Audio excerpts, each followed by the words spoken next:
శ్రేయ అయితే శ్రీకర్‌కి ఫోన్ చేస్తూ, "ఏం చేస్తున్నావు శ్రీకర్" అని అయితే మాట్లాడుతూ ఉంటుంది. మీ నాన్న వాళ్ళు నిన్ను ఇంట్లో ఉండడానికి ఒప్పుకున్నారంటే నేను కూడా రావచ్చా" అనైతే అడుగుతూ ఉంటుంది.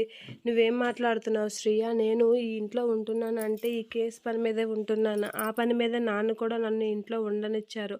ఈ కేస్ పని అయిపోయాక నేను అక్కడికి వచ్చేవలసిందే. కొంచెం బిజీగా ఉండడం, నీకు ఫోన్ చేయడం అవ్వడం లేదు" అనైతే అంటూ ఉంటుంది.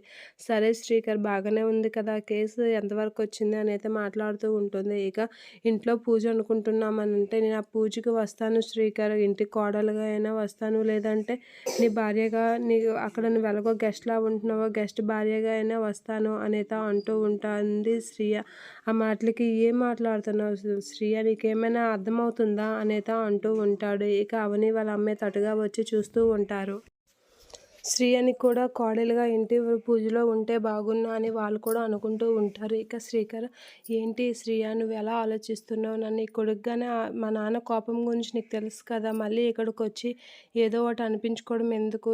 అని అంటే, "లేదు శ్రీకర్, వస్తాను. మామయ్య గారికి నేను ఏదో ఒకటి చెప్పుకుంటాను. నేను అక్కడికి వస్తాను శ్రీకర్" అనైతే అంటూ ఉంటుంది. "ఏంటి శ్రియ, నీకేమైనా బుర్ర పనిచేస్తుందా లేదా? ఎందుకు ఇంత బెట్టు చేస్తున్నావు?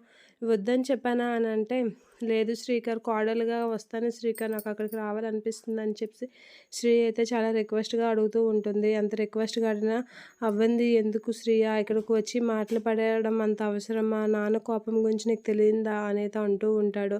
ఇక అవని వాళ్ళ అమ్మ వాళ్ళైతే అక్కడికి వస్తూ ఉంటారు. "సరే శ్రియ, నేను ఇక్కడ ఉంటాను. జరగనిట్లకి నువ్వు ఆలోచించుకో. పనికిమాలినవన్నీ ఆలోచించి నువ్వు నాకు రుద్దకు" అని చెప్పి కోపంగా ఫోన్ పెట్టేస్తూ ఉంటాడు. ఇక శ్రియ కూడా అలా కామ్‌గా ఏం మాట్లాడకుండా ఉండిపోతుంది.